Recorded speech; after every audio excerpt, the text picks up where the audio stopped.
The building was dead quiet, the kind of quiet you only get after everyone else has gone home for the weekend. My desk lamp cast a small, warm pool of light over the half-packed box in front of me. A coffee mug with a faded company logo. A photo of my wife and I from a trip to Yosemite 12 years ago. The leather-bound notebook I'd carried through every major project, its spine cracked and worn from use. I placed each item inside slowly, not because I was sentimental, but because rushing felt wrong. After 25 years, you don't leave in a hurry. You leave like you're locking a door you'll never open again. My name is Daniel Reed. I'm 52 years old, and until this morning, I was Senior Systems Architect at Briarwood Capital.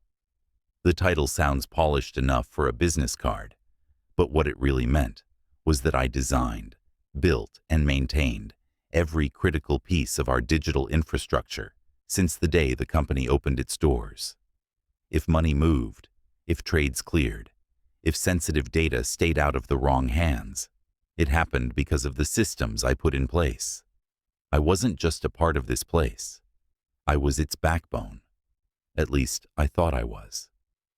At 9 o'clock sharp, I was summoned to the glass-walled conference room. Linda Harrow, our CEO, sat at the head of the table, her expression a blend of professional detachment and something I hadn't seen in her eyes before: anticipation. To her right sat a man I'd never met, tanned like he'd been on a yacht for a month straight, wearing a designer hoodie and sneakers that probably cost more than my first car. He grinned like we were old friends about to share a joke. "Daniel," Linda began, her voice smooth but clipped, "we appreciate everything you've done for Briarwood, but the industry is evolving. We need innovation, not outdated methods." 25 years collapsed into 12 words. She didn't pause long enough for me to answer before she gestured to the man beside her. "This is Chad Vance. He'll be taking over your role moving forward." Chad leaned forward, extending his hand. "Big fan of your work, man. I'm all about synergy, disruption, Web3 integration. We're going to take this place to the moon." His teeth caught the light like they'd been engineered for it. I didn't take his hand. His first move, announced before my chair was even cold, was to reallocate $2 million of company reserves into what he called the next Dogecoin. He also ordered 3 oversized digital screens for the boardroom to display NFT art he'd curated for the brand's image. One was a pixelated drawing of a frog in a spacesuit. Another was an animated GIF of a neon skull spinning on its axis. He called it cultural relevance. I called it kindling. There was a time in my life when I might have fought back, made my case, laid out my record, pointed to the 2.5 decades of steady growth under my systems. But there's a kind of clarity that comes when someone shows you exactly what they think you're worth. You stop trying to prove them wrong and start wondering how long it will take for them to realize they've made a mistake. I smiled instead, stood up, collected my things without a word. Sometimes silence is the only language they deserve.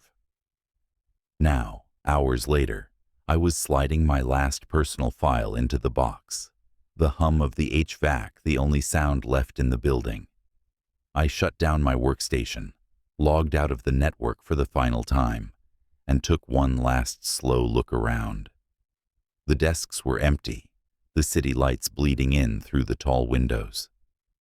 I'd walked into this building as a young man, with nothing but a briefcase and a head full of code.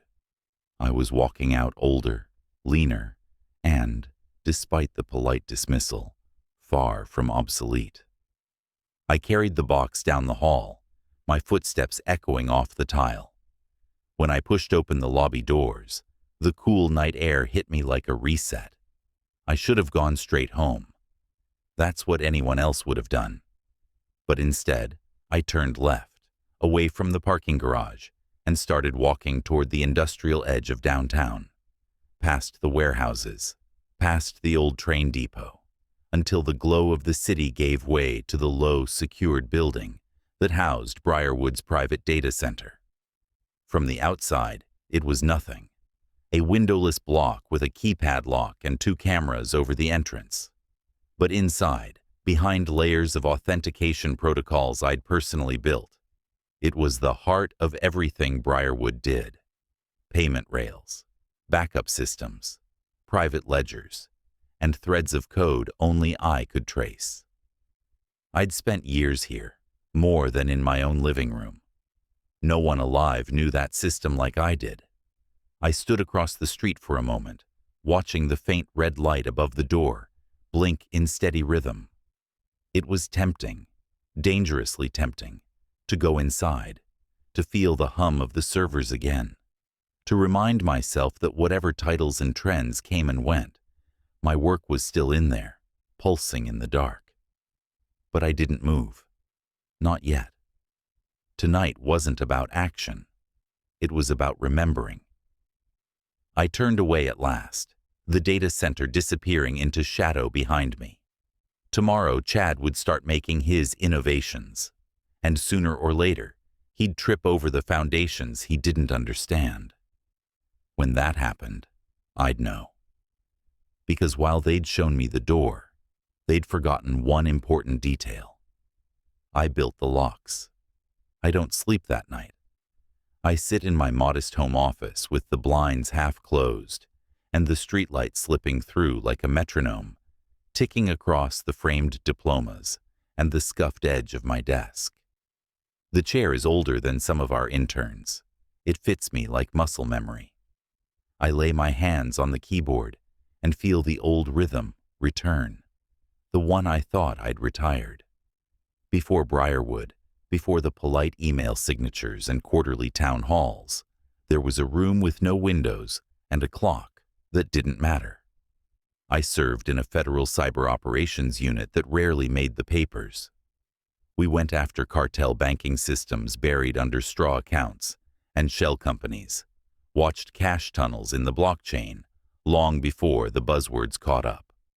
We dismantled ransomware networks that held hospitals hostage. Sometimes we let a door swing open and watched the wrong men walk through it. Sometimes we closed it and listened to the silence that followed. I left that life because I told myself I wanted predictability, stability, a place to come home from rather than a place to disappear into. You never really leave. You just change the name on your badge. The codes I wrote for Briarwood were clean and boring on the surface.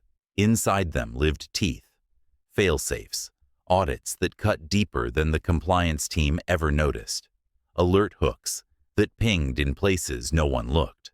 When I say I know the bones of our system, I mean I poured the concrete and left my fingerprints in it.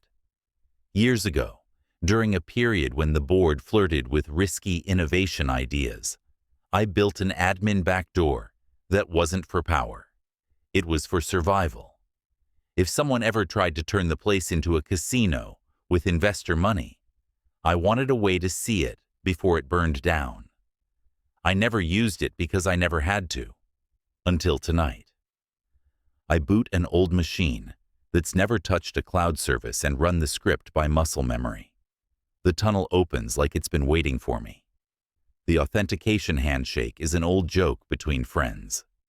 Within minutes, I'm inside the ledger environment, tied to the Innovation Fund account. The sandbox Chad demanded, so he could move fast, without bureaucracy throttling the vibe. The transaction feed stutters forward, and my jaw tightens.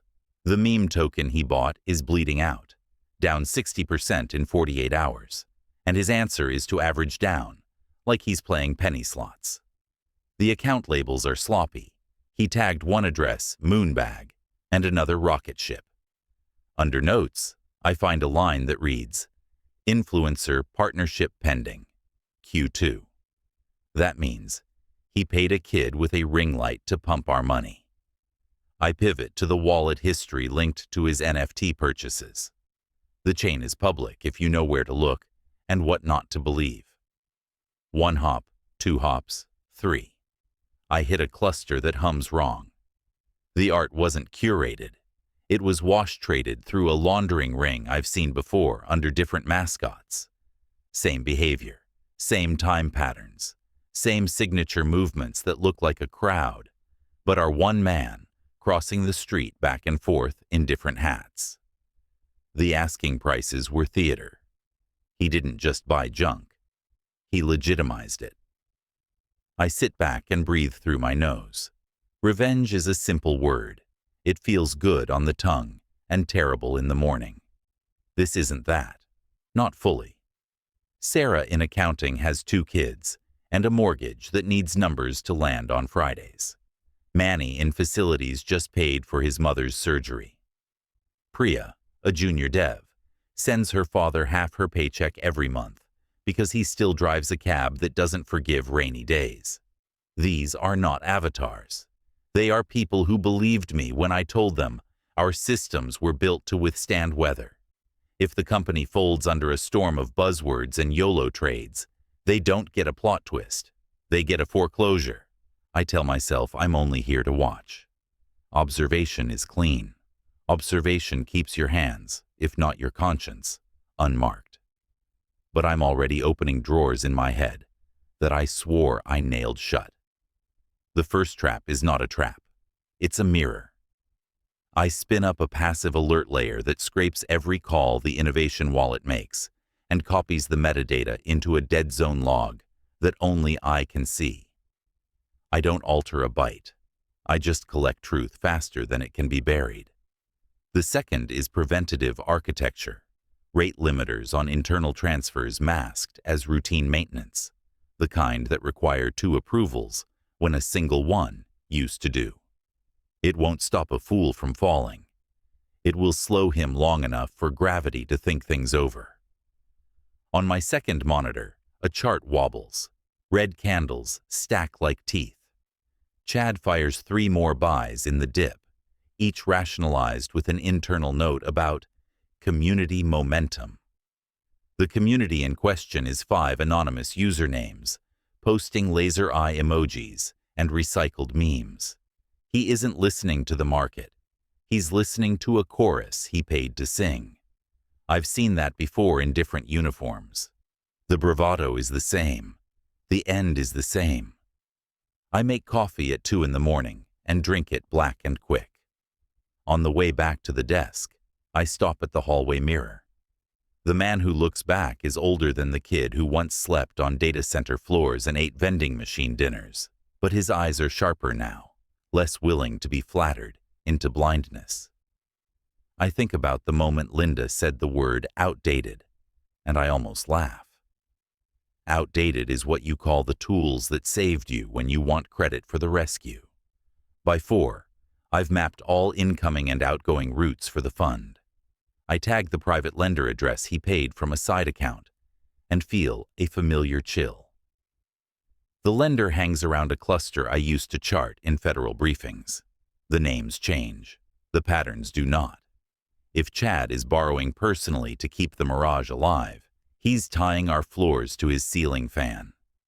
You never strike while they're watching. You strike when they've forgotten you exist.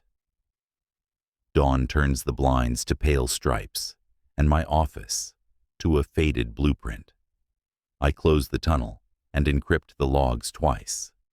I'll tell myself again that I'm just watching, that intervention is a line for another day. But I leave one more thing behind before I shut everything down. A needle in the bloodstream, quiet and small. If the account tries to move past a threshold without a corresponding revenue signal, a harmless checksum will fail and throw a red light in a place Chad doesn't know exists. He'll blame the exchange. He'll blame the market. He won't blame me. I lock the house and stand on the porch with the first birds. Somewhere across the city, a man in $3,000 sneakers is about to start a day he thinks he owns. He hasn't forgotten me because he never learned my name in the only way that matters. But the system remembers. The next week feels like watching a slow-motion car wreck through binoculars. Every morning, I plug into the feeds I left inside Briarwood's conference system, listening to the board meetings I'm no longer invited to. Linda still opens with her polished corporate warmth, but there's a strain in her voice now, a faint hitch before she repeats Chad's buzzwords back to him, as if by echoing them, she can make them real. She keeps the faith in public, but I can hear the hesitation under the surface. It's the sound of someone holding a rope they know is fraying, too proud to let go in front of an audience. Chad, meanwhile, talks like he's on a victory lap. The crypto market is still bleeding, but he frames every plunge as an unmissable opportunity. He's liquidated half of Briarwood's most stable holdings, municipal bonds, blue-chip stocks, even the cash buffer we kept for emergencies, and funneled the proceeds into the same meme token that's been circling the drain since day one. Buy the dip, he says, like it's a magic spell. He's talking about launching a corporate metaverse branch now, complete with branded avatars and virtual real estate. One of the board members asks what the ROI would be, and Chad actually says, "You can't measure vibes on a spreadsheet." I almost laugh, but it catches in my throat. Watching him is like watching a man build a bonfire out of the floorboards while bragging about how warm the room is getting. And yet no one stops him. The ones who smell the smoke are too invested in the illusion to admit they backed the wrong man. I start small. I plant ghost transactions inside the Innovation Fund ledger. Microtransfers so thin, they vanish into the noise of blockchain fees, each one redirecting a fraction of a fraction into a cold wallet I control. It's not theft, it's salvage. The fund is hemorrhaging millions in bad bets, and I'm siphoning drops before they hit the ground. Over time, the drops become a trickle, then a steady stream. The wallet grows quietly, anonymous, buried under layers of plausible deniability. My shadow reserve fund isn't enough to save the company yet, but it's enough to save the people who matter if everything collapses. 3 days into this operation, my phone buzzes with a number I know by heart. Sarah. She trained under me when she first joined the accounting team. Sharp, steady hands, the kind of person who finds typos in final drafts. Her voice trembles before she even says my name. Payroll's delayed. They've been told it's a processing issue, but she's seen the accounts herself. There's barely enough to cover half the staff if the market doesn't rebound by Friday. I listen, and I keep my voice calm because she's doing what people rarely do. They're calling the person they believe can fix it. She asks if there's anything I can do, and I tell her I'll look into it. She thanks me like I've already solved the problem. When the call ends, I sit there for a long moment, staring at the silent phone. I'd told myself I was just an observer. Observers don't get calls like that. Her voice drags me back to a different place, a different mission. Northern Europe, years ago. My team was tracking an arms dealer who'd gotten sloppy, buying and selling weapons on credit, stacking deals like a house of cards. We spent 6 months doing nothing but watching, following the shipments, logging the double crosses, letting the debts pile higher until the man's arrogance became his own noose. When the moment came, all it took was one nudge, one shipment intercepted, one call routed to the wrong ear, and the whole network turned on him overnight. I remember the look in his eyes when he realized it wasn't bad luck, that someone had been inside his shadow the entire time. Patience had been our weapon then. Patience is my weapon now. But patience has a sharp edge when you decide to stop waiting. That night, I stopped telling myself I'm here to watch. I map out the reserve fund's growth rate, run the projections on how much I can pull from the bleeding accounts before anyone notices, and start building the extraction protocols. If Briarwood collapses, The reserve needs to be ready to drop into payroll within 24 hours. No trails leading back to me. The staff won't know where it came from. They won't need to.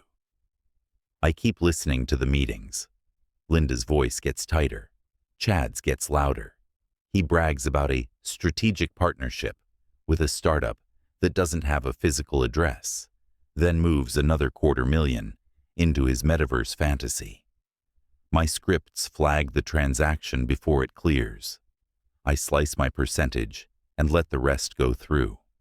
It's like cutting the wiring on a bomb you know is going to detonate anyway. At least you save a few lives when it does. By the end of the week, the reserve is large enough to buy us a month if the lights go out. It's not enough for comfort, but comfort is a luxury we don't have. I take one last look at the ledger before shutting down for the night. Chad's Mimicoin is tanking again, and he's still pouring everything into it. The market isn't his enemy, gravity is, and I'm the one keeping score. The first clue comes in quietly, buried in a chain of ledger entries so dense most people wouldn't even notice. I'm not most people.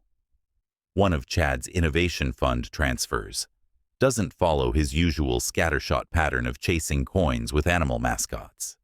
It's a clean, round figure, 200,000, moved not to an exchange, but to a private wallet I've seen before. It takes 3 hops through the chain before I recognize the signature. Same timing intervals, same split and merge technique. The kind of laundering pattern you don't pick up from YouTube tutorials. I saw it years ago, when I was still working for the government, buried inside a cartel's crypto lending operation. Back then it was tied to weapons shipments and synthetic opioids. Now it's paying off someone's personal debt. His personal debt. I sit back, watching the data scroll past. Chad's either too arrogant to care who he's in bed with, or too desperate to notice. Maybe both.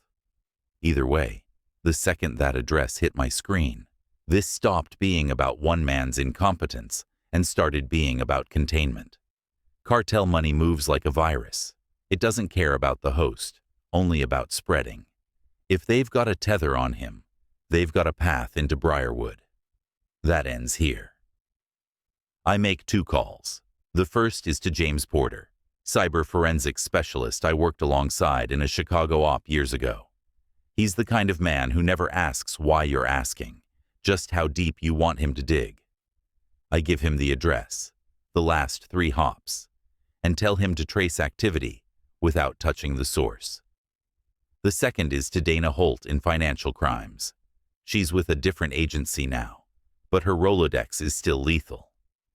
I drop the same breadcrumbs, add the phrase, possible nexus to pre-existing operations, and leave it at that. I don't tell either of them my full plan. Not yet. The less they know about my endgame, the more effective they'll be when the dust settles. By the next morning, I'm ready to build the stage. Chad believes in luck when the market's against him, and genius when it's not. So all I need to do is feed his favorite lie back to him. I craft a false market surge in his trading interface, just a flicker, timed for exactly 2 minutes at 11:07 a.m. Thursday. It's clean, contained, and only visible to him. His screens will light up with a fabricated 300% spike in his precious meme token, convincing him the rebound he's been praying for has finally arrived. I seed the news into a handful of channels I know he watches. Anonymous posts, a fake influencer tweet, a doctored screenshot from an exchange API. By the time Thursday comes, he'll be primed to act without thinking. Late that night, I queue up the old surveillance feeds from the office. Years ago, I wired the vents in the executive suite with mics under the pretense of acoustic security monitoring. Nobody ever questioned it. Through the faint static, I hear Chad's voice bouncing off the walls, pitched high with excitement. Thursday morning, he's telling someone, Probably one of his NFT buddies on speakerphone. We go all in. I'm talking everything. The surge is coming, man. I've got the charts to prove it. He laughs, the sound thick with self-satisfaction. This is it. We make history. That's all the confirmation I need. I don't touch the plan again. Instead, I turn to the part that matters. The people who'll be caught in the blast radius if I don't move fast enough. The shadow reserve fund I've been growing in the cold wallet gets transferred to a secure foundation account under trustee protection. I structure it so the funds can be wired directly to Briarwood's payroll and vendor accounts without my name ever appearing in the chain. If and when Chad's play detonates, the company will have a lifeline ready to go. I'm not here to save him. I'm here to make sure the people who believed in me survive his crash. By midnight, the city outside my window has gone still. The only light in my office comes from the monitor, the cursor blinking against an open command window, like it's asking if I'm sure. My hands hover over the keyboard, feeling the weight of the hours and years that brought me here. I think about the men I watched implode during my agency days, the ones who thought they could outsmart systems built to swallow them whole. You never have to push hard. Just pull away the ground they're standing on and let gravity finish the work. I wasn't going to destroy him. I was just going to let him do it himself, faster. Thursday morning arrives with a gray sky and a damp wind that smells like rain. I'm already at my desk before the sun clears the skyline, coffee cooling beside the keyboard. The script is armed, the false surge timed to the second. All that's left is to wait and watch. At 11:07 a.m., right on schedule, the graph on Chad's trading interface jumps like a heart under a defibrillator. 300% gain in under a minute. The screen blooms green, numbers climbing in a perfect arc, the kind of chart traders dream about, and skeptics dismiss until it's too late. I can almost hear the breath catch in his throat from 20 blocks away. The office mic feed confirms it seconds later. "This is it," he says, voice sharp with adrenaline. Chair wheels squeak as he spins toward his desk. We're going all in, every last cent. His keystrokes are rapid, impatient, and then the system logs the transfer. $1.4 million, funneled into the same worthless coin that's been dragging him under for weeks. The confirmation ping is his victory bell. 3 minutes later, the price collapses. On his screen, it looks like market volatility, one of those sudden corrections the talking heads warn about, but never predict. In reality, the funds have already been split into microtransactions and pushed through a chain of wallets I built, like stepping stones across a river. On the final hop, they pool in the secure foundation account, waiting for the next phase. His balance reads $0, 0 cents. The panic starts small, a mutter, a chair scraping across the floor, before swelling into a roar. Footsteps echo in the boardroom feed as Linda calls Chad in. She's not smiling. He's already sweating, tie loosened, the swagger gone. I watch him gesture at the air like the numbers might reappear if he insists hard enough. "It's just the market, temporary dip. We'll rebound," he says, but his voice is cracking.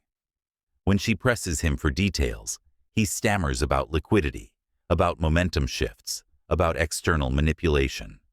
She asks for the reserves report. He can't produce it. The door to the boardroom opens again, and 3 men step inside. 2 in plain suits, 1 in the dark jacket of a federal agent. The camera angle doesn't show his face at first, but when he turns, I recognize him. Porter, my old contact from cyber forensics. He's got a folder under his arm, and the kind of calm you only see in people who already know how the day will end. Chad's face drains of color when they say his name, like it's an indictment. The cuffs click around his wrists before he can finish protesting. They walk him out past the same desk where he bragged about his genius. Employees stand frozen in the hallway, some whispering, some watching in silence. No one reaches for him. No one asks where he's going. The elevator doors close, and just like that, he's gone. I switch my attention to the foundation account. The reserve fund moves in 3 discrete transfers: payroll first, then vendors, then the operating cushion. Each payment is tagged as coming from an anonymous investor. No one asks questions when the money arrives. They're too relieved to see their pay hit on time, too busy keeping the lights on. Sarah sends a group message to the accounting team with a single line: "We're covered." An hour later, Linda sends a company-wide memo. It's dressed in the usual corporate phrasing: commitment to stability, gratitude for resilience. But one sentence stands out: "In times like these, the loyalty of unseen allies keeps us standing." I read it twice, not because I think she knows it's me, but because I know she doesn't. That's how I prefer it. By early evening, the feeds are quiet. The boardroom is empty, the lights dimmed, the tension leaking out of the building like air from a punctured tire. I close the surveillance windows one by one until my screens are dark, except for a single message in the center: "Transfer complete." The cursor blinks beneath it, waiting for my next move. I open the backdoor keys I've kept hidden all these years, the ones that let me slip in and out of Briarwood's systems without leaving footprints. They've served their purpose. I highlight the strings of code, watch them turn blue, and press delete. My screen goes blank, except for my own reflection in the glass. The coffee is lukewarm by the time I take the last sip. Outside, the rain has started, steady and cold against the windows. Somewhere in a federal holding cell, Chad is wondering how everything fell apart so fast. He'll never guess the truth, and even if he did, no one would believe him. They wanted innovation. I gave it to them, just not the kind they'll ever put in a press release.